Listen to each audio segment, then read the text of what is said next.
I would like to tell you something about Shoghi Effendi's method of work.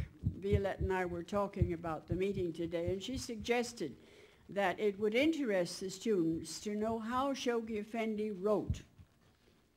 Well, all the years that I had the great blessing of being with him, which was 20 years, he wrote some very important things. And I remember he wrote Advent of Divine Justice and these world order letters that he sent out. And then he worked on God Passes By. But his method was very interesting. When I take God Passes By because it's such a large work, such a major work. He wanted it published on the 100th anniversary of the Bab, 1944. And of course there was still war. The whole world was still at war. The war ended in 1945. This was 44. And Shoghi Effendi was a small person and very meticulous. He was an extremely neat. He always wrote on a pad that was smaller even than this. I don't know whether I can get this thing to the size that he used to write. It was very, very interesting. And we have all of these things, you know, in the international archives. So they're all there, the original manuscripts of The Guardian, and they're very, very precious. And he had a pad that was about that size. Now, I shouldn't mention myself and my methods in connection with The Guardian, but I have great, big, ugly, sprawling writing, and I have huge sheet of paper, and I go over to the edge and so on. And The Guardian had a pad that size, and had very meticulous handwriting with a slight backhand. And he wrote everything out that he was composing in God Passes By, copious notes. For 1 year he sat down and read and studied. In the second year, of course, he couldn't have done it, frankly, if it hadn't been for the war, because he was cut off from the Baha'i world. And he couldn't correspond the way he would normally do with different parts of the world. Everything behind the non-Allied line, in other words, Japan and Germany and all Eastern Europe and so on, was cut off entirely from Shoghi Effendi because they were behind the enemy lines of the English, and Palestine was a British mandate, and we were the other side. We were the Allies, and they were the enemies. So he was cut off from some very big Baha'i communities, some old Baha'i communities like Germany. And in any case, he had the chance to sit down and work on this very wonderful thing, God Passes By. He read for 1 year. And I thought that that was very, very interesting. He read every single thing that was in Haifa. So I forget how many of these books we have from Persia, but there's a lot of them. Every scrap of paper that existed in the Holy Land, he studied before he began to write God Passes By. And he made very copious notes in his own handwriting. And then he sat down and began to compose. And he wrote the first draft. That was all, as I said, on a piece of paper that big, lined papers, I remember. And then he would go over that and make a clean copy in his own handwriting. That meant the second handwritten copy of his book. And it's a big book, God Passes By. And then when he had done that, and he had an original draft, then he'd worked on it, he had a clean copy, then he himself sat down, and on a little tiny portable Remington or some kind of a typewriter, he proceeded to himself type the whole manuscript. So at the end of the day, when both of us were absolutely exhausted, we would sit down, maybe from 8 to 10 o'clock at night, and he had a big table in his room that he worked on. He had a desk, but he also had a table larger than this. which he used as a table to write and had his papers and things on it. And he had 3 copies, and I had 3 copies. So he had the original typescript and 2 copies, carbons, and I had 3 carbons. And we sat down until 10 o'clock at night. We would correct these 6 copies. So he worked on this book. And of course it was actually published in time for 1944 centenary of the Bab. And that was a tremendous victory.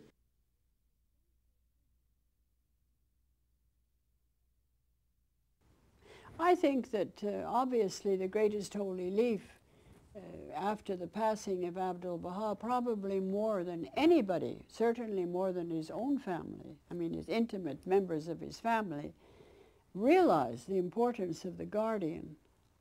And she was his mainstay. In fact, she was at one point everybody's mainstay. And there's a letter, if you go back to the early letters of Shoghi Effendi in the first volume of the Baha'i administration that was ever published, you find a letter written by the greatest holy leaf, you see, on behalf of Shoghi Effendi. Shoghi Effendi fled to the wilderness. He couldn't stand his sorrow and his burden. And he left the greatest holy leaf. And at that period, with this heavenly spirit and faith that she had, she took over, really being the central figure at that point of the Baha'i faith. If ever there was the meaning of a heavenly soul, it was the greatest holy leaf.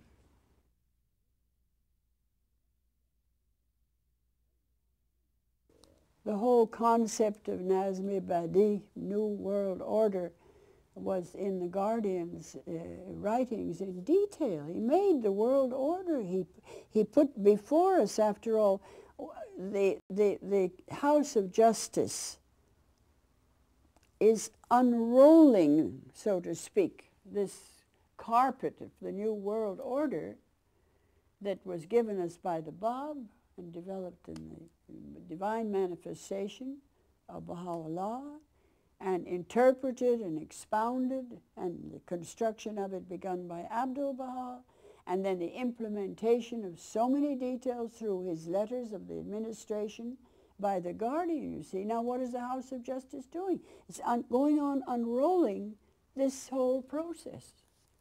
With that foundation, the House of Justice, we all know, constantly goes back to the words of the Guardian. Every communication that comes from the House of Justice, giving us the next step and the next measure of divine guidance, is based on what they have already had, and largely the interpretations of Shoghi Effendi about the administrative order. It's all there.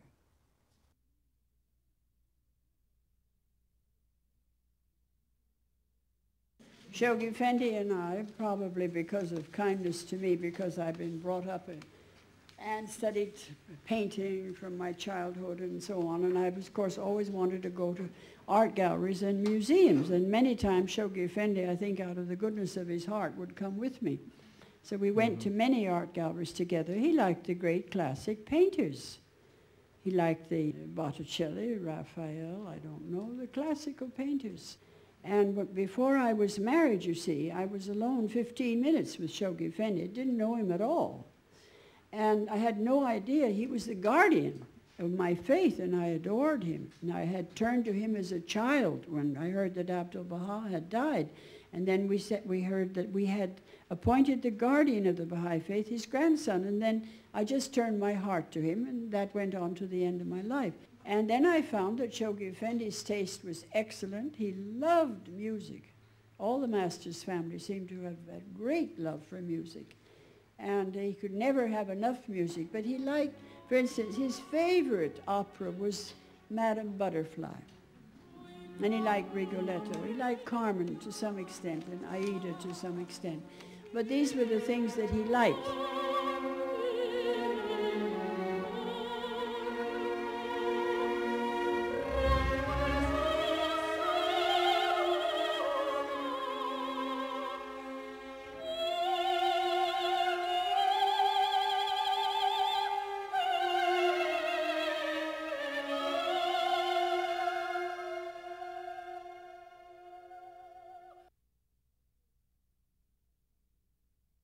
I think the thing that made Shoghi Effendi happy all the 20 years that I was with him was just pure and simple the victories in the Baha'i faith. When you remember the inauguration of the 10-year plan, and then his appeal that 131 territories, islands, and important districts of the world should be open to the Baha'i faith. And the conquest of the planet by these Knights of Baha'u'llah, I gave them that beautiful title, you see, was tremendous. This brought him great joy. Then he wanted to have a national Baha'i center for every Baha'i country in the Western Hemisphere.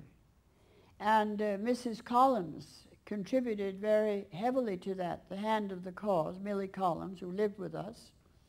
And she was a heavy contributor to that. And that brought great joy to his heart, that we could have these national Baha'i centers could be raised up all through Latin America, North America. It was another source of happiness. Then when he found that the contributions were coming in for the Kampala Baha'i Temple.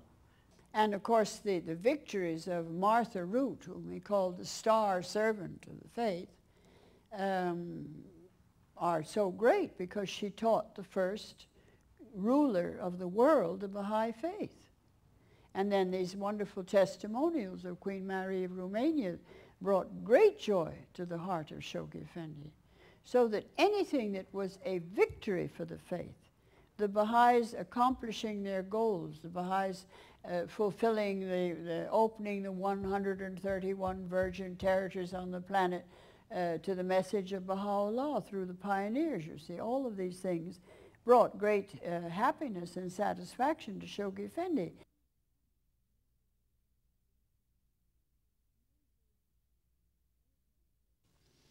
But we had, as I say, some very wonderful things happen at the Pilgrim House table, and one of them was a Baha'i who was a Knight of Baha'u'llah for, where was it? The Orkneys, yes, the islands north of Great Britain, Charles Dunning. And he looked very much like Popeye the Sailor.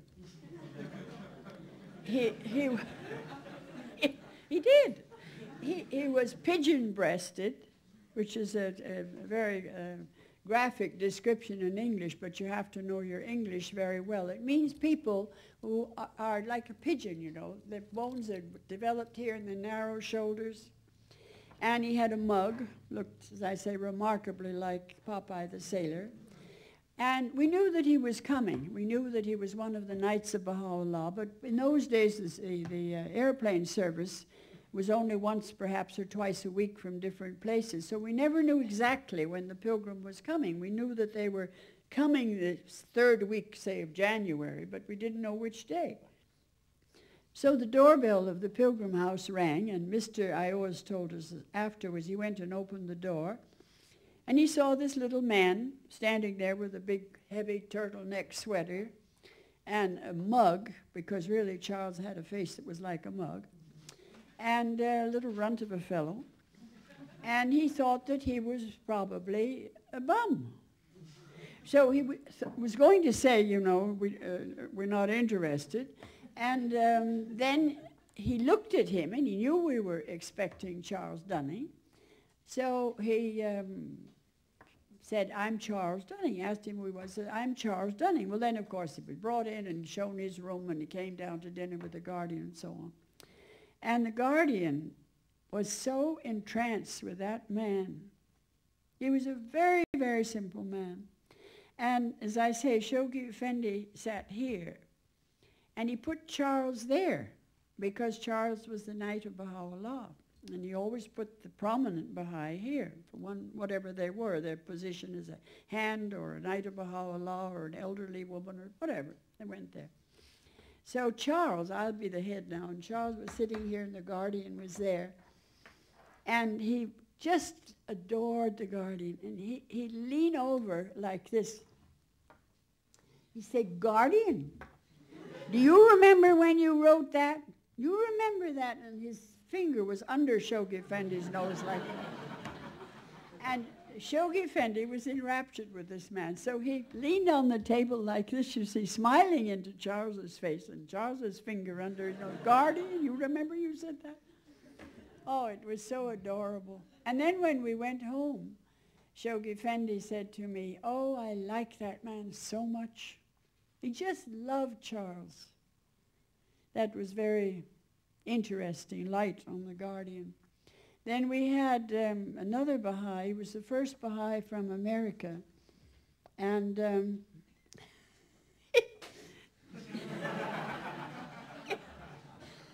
his name was Larry Houts. And he was of German background, an American. And he was an insurance man, and a very successful one. And he was a member of the National Assembly of the Baha'is of the United States and Canada at that point. And Shoghi Effendi sent a cable to the American NSA saying, inform the Baha'i world, because they were the correspondent for all his cables, except direct messages in Persian to Persia. But the whole outlet for the Baha'i world was American NSA. So he said, inform the Baha'is that the door of pilgrimage is open. Well, Larry, being a member of the assembly, got terribly excited, and he went immediately and sent a cable asking for the privilege of pilgrimage. And then the phone rang a couple of days later, and the Western Union, and telegraph company, said, we've got a cable for you from Haifa. He said, wait a minute. And he went and he got a pad and a pencil, and he told his wife to get on the second telephone upstairs so she could hear this wonderful message from Haifa. And he said, all right, now read it to me. It was addressed to Mr. Houts and so on. It said, welcome, Shoghi.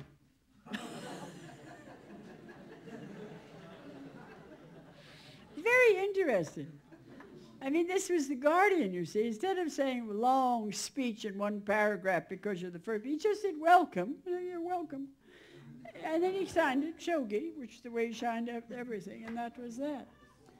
But it was really marvelous. So Larry came, and he had on a tie that was a style in America. They had these very, very big ties in those days, very wide ones.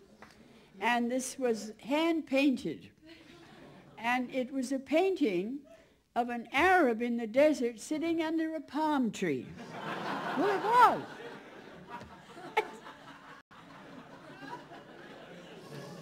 So he was sitting opposite the Guardian, and I saw this happen, you know, and Shoghi Effendi's eye would go to that time. Immediately remember his dignity and sit up straight and, you know, go on with his lecture on the Baha'i faith. Look again at time. I know the Guardian used to wake up very early, which I deplored because he didn't get enough sleep, and he had such tremendous amount of nervous strain and anxieties and responsibilities.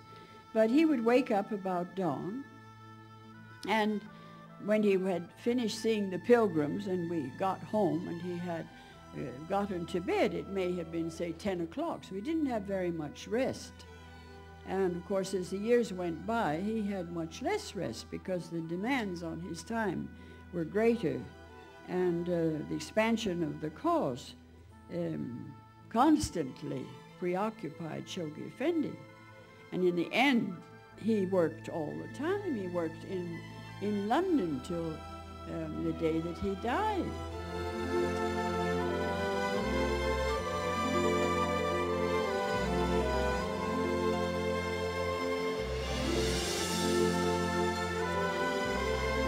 Jamalullah al-Bahij al-Abhar. 100 years ago, this time, the Blessed Beauty, he announced, all lovers of the divine countenance, where are ye? How earnestly we wish that the beloved Shoghi Effendi were with us. I feel that Shoghi Effendi is watching us now.